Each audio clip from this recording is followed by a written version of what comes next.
প্রিয় শিক্ষার্থীরা, আজকে আমরা লেকচার 8 এর ইউনিট 1 এ যৌথ মূলধনী কারবারের আর্থিক বিবরণী সম্পর্কে জানব।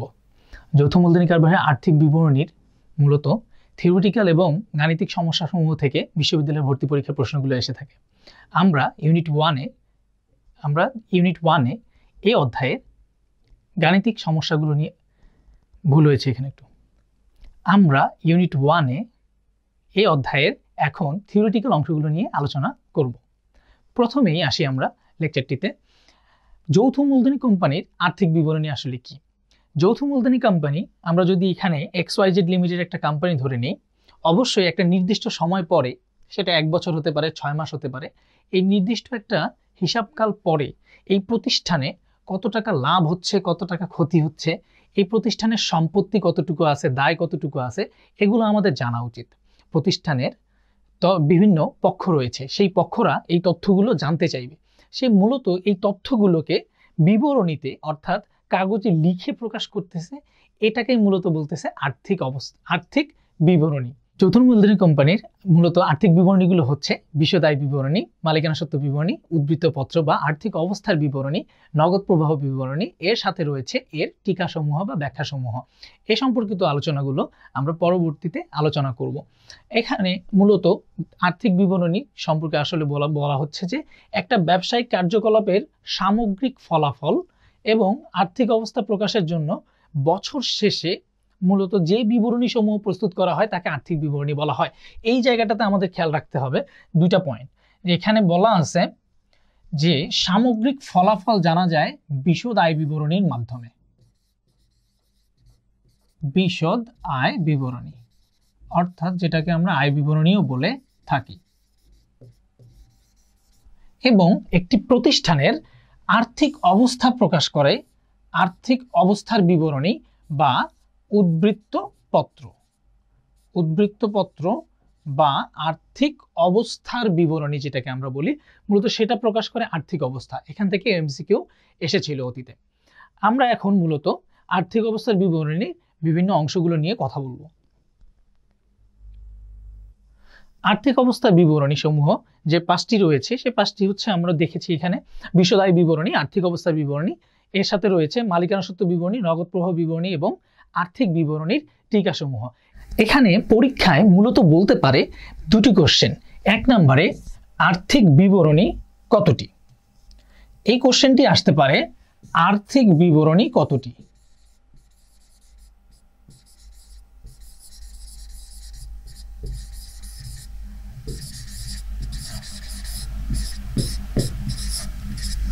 এই ধরনের কোশ্চেন আসতে পারে, অথবা বলতে পারে আর্থিক বিবরণীর অংশ কতটি।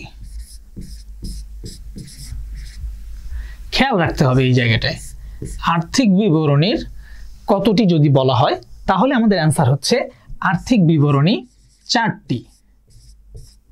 এবং যদি প্রশ্নে বলা হয় আর্থিক বিবরণী অংশ কতটি, তাহলে আমাদের অ্যান্সার হবে 5টি। মূলত আর্থিক বিবরণী হচ্ছে বিশদ আয় বিবরণী, আর্থিক অবস্থার বিবরণী, মালিকানা সত্ত্ব বিবরণী এবং নগদ প্রবাহ বিবরণী। অর্থাৎ এই প্রথম যে 4টা বিবরণী রয়েছে এগুলোই মূলত হচ্ছে আর্থিক বিবরণীর অংশ। অর্থাৎ এগুলোতে আমরা মূলত কাগজে বিবরণী আকারে প্রকাশ করি।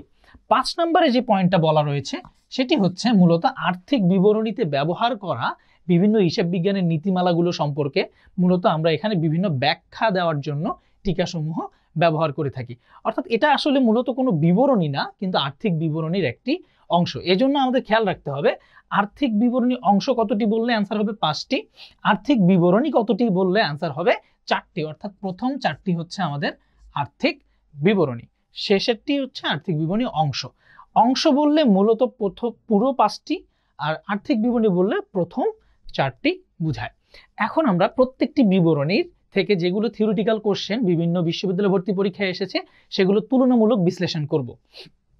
প্রথমে চলে আসা যাক বিশদ আয় বিবরণীতে।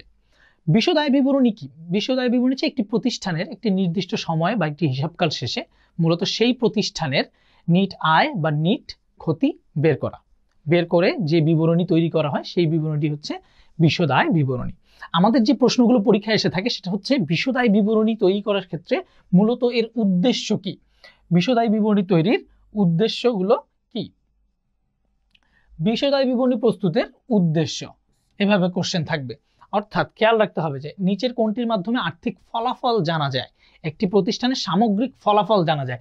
ফলাফল কথাটা বলা থাকলে অর্থাৎ বুঝায় লাভ ক্ষতি নির্ণয়। একটি প্রতিষ্ঠানের ফলাফল, আর্থিক ফলাফল অর্থাৎ বুঝায় লাভ ক্ষতি নির্ণয়। তার মানে কোথা থেকে আসবে? সেটা বিষয় দায় বিবরণী থেকে আসবে। এর সাথে সাথেও এরকম আরো কিছু প্রশ্ন আছে যেগুলো আমাদের অতীতে এসেছে। এর মধ্যে রয়েছে বিষয় দায় বিবরণীতে এর উপাদানগুলো কি কি এবং সেগুলো কি কি রয়েছে। মূলত বিষয় দায় বিবরণীতে যে উপাদানগুলো রয়েছে সেগুলোর মূলত হচ্ছে আয়সমূহ এবং ব্যয়সমূহ। আমরা বিক্রয় থেকে বিক্রিত পণ্যের ব্যয় বাদ দিয়ে মোট লাভ পাই, মোট লাভ থেকে পরিচালন ব্যয় বাদ দিলে আমরা পরিচালন মুনাফা পাই, সেখান থেকে অপরিচালন আয় যোগ করে অপরিচালন ব্যয় মাইনাস করলে আমরা মূলত করপূর্ব নিট মুনাফা বা নিট মুনাফা পেয়ে থাকি। মূলত তাহলে বোঝা যাচ্ছে বিষয় দায় বিবরণীর মূলত দুইটাই উপাদান, সেটা হচ্ছে আয়সমূহ এবং ওই ব্যবসা প্রতিষ্ঠানের সকল ব্যয়সমূহ, যেগুলোকে মূলত বলা হয়ে থাকে অস্থায়ী বা নামিক হিসাব। এটি খুবই গুরুত্বপূর্ণ। বলা হবে নিচের কোনটি অস্থায়ী বা নামিক হিসাব, তখন আমাদের অপশনে দেওয়া থাকবে হয়তো বা সম্পদের নাম বা দায়ের নাম, হ্যাঁ, এর সাথে সাথে কিছু আয় ব্যয়েরও আমাদের অপশন দেওয়া থাকবে। তখন আমাদের অ্যান্সার কোনটা হবে? যে অস্থায়ী বা নামিক হিসাব হচ্ছে আয়সমূহ বা ব্যয়সমূহের মধ্যে থেকে কিছু একটা নিতে হবে আমাদেরকে। এরপরের যেটা রয়েছে যে আমাদের বিষয় দায় বিবরণী প্রস্তুতের যে সময়কাল বা মেয়াদকালটা রয়েছে সেটি হচ্ছে এটি একটা নির্দিষ্ট সময় বা হিসাবকালের শেষে প্রস্তুত করতে হয় এবং সেই হিসাবকালের জন্য, ওই হিসাবকাল শেষে সেই হিসাবকালের জন্য মূলত প্রস্তুত করতে হয়। এবং খুবই গুরুত্বপূর্ণ যে পয়েন্টটা সেটা হচ্ছে যে এটি সাথে রিলেটেড কোন হিসাব বিজ্ঞানের নীতিটি ব্যবহার হচ্ছে। বিষয় দায় বিবরণীতে ব্যবহার হচ্ছে হিসাবকাল নীতি বা ধারণা, হিসাবকাল ধারণা ব্যবহার হচ্ছে।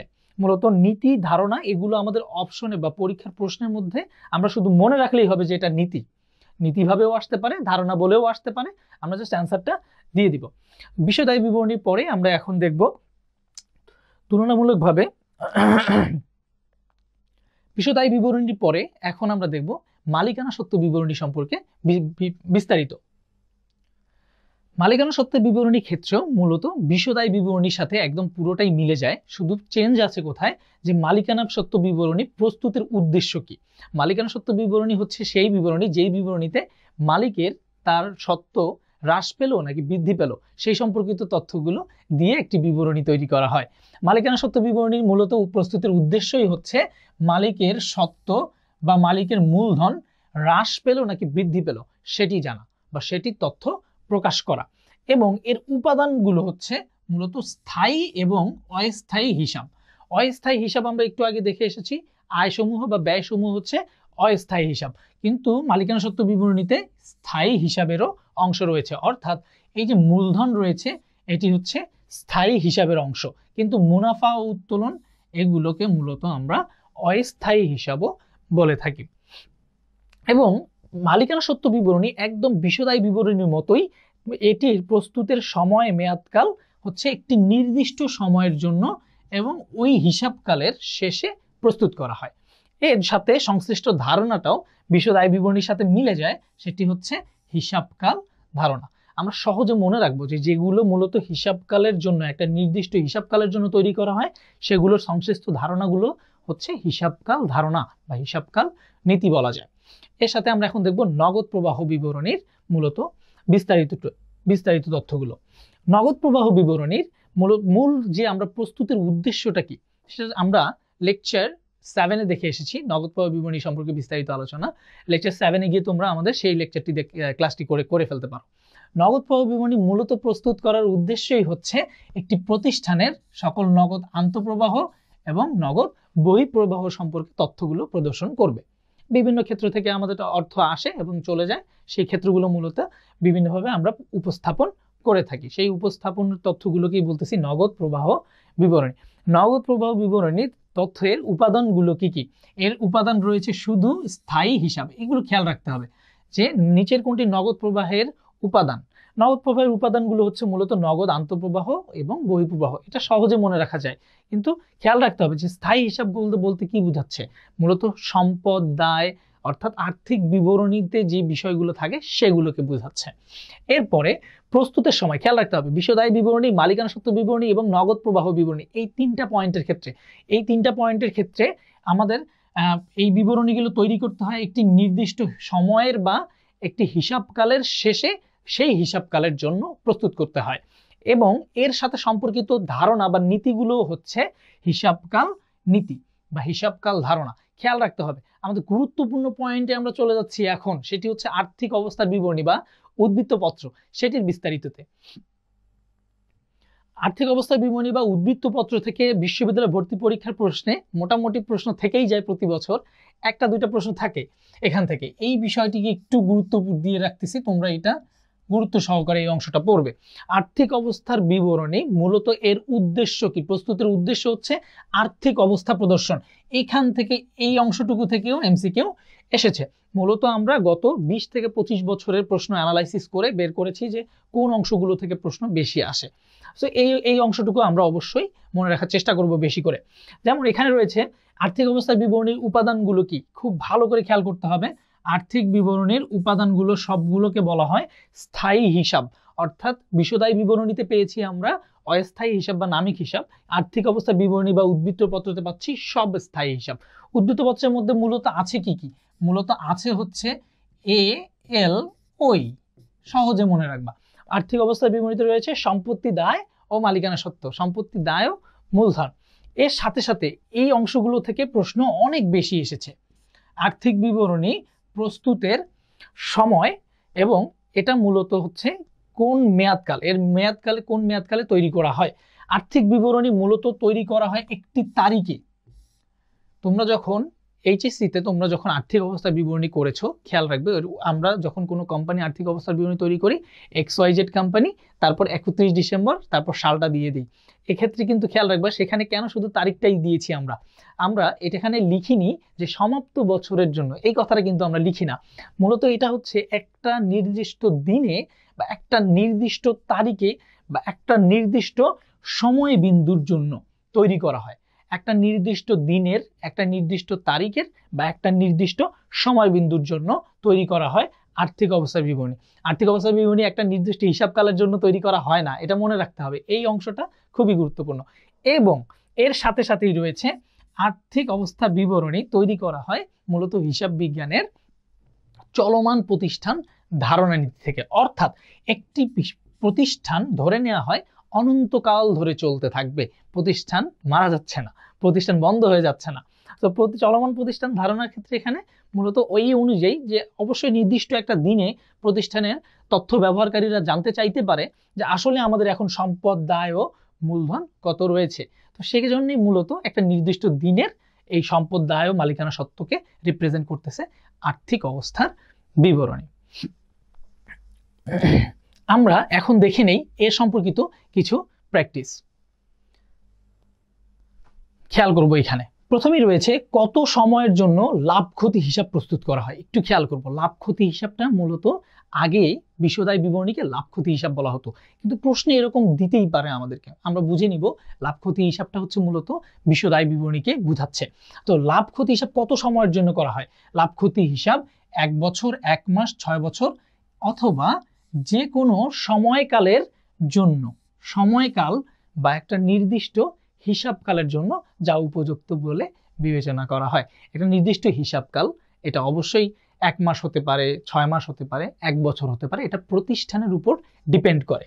এরপরে আমরা দেখি উদ্বৃত্তপত্র ওই ধরনের একটি বিবরণী। খেয়াল করব, উদ্বৃত্তপত্র একটি ওই ধরনের বিবরণী যা একটি নির্দিষ্ট সময়ের জন্য, একটি মাসের জন্য, একটি হিসাবকালের জন্য, এবং অ্যান্সার হচ্ছে একটি নির্দিষ্ট তারিখের জন্য, একটি নির্দিষ্ট তারিখের সময় বিন্দুর জন্য হচ্ছে আর্থিক অবস্থার বিবরণী বা উদ্বৃত্তপত্র বিবরণী তৈরি করা হয়। একটি প্রতিষ্ঠানের আর্থিক অবস্থা থেকে কি জানা যায়? আমরা খেয়াল করে আসছি যে মূলত আর্থিক অবস্থা যা থেকে জানা যায়, আমরা জানি যে উদ্বৃত্তপত্র বা আর্থিক অবস্থার বিবরণী প্রস্তুতির উদ্দেশ্য হচ্ছে প্রতিষ্ঠানের আর্থিক অবস্থা বের করা, প্রতিষ্ঠানের আর্থিক অবস্থা জেনে নেওয়া। শিক্ষার্থীরা, আমরা এখন ইউনিট 2তে মূলত এই সকল আর্থিক বিবরণী বিভিন্ন অংশ নিয়ে মূলত গাণিতিক সমস্যাগুলো নিয়ে আলোচনা করব।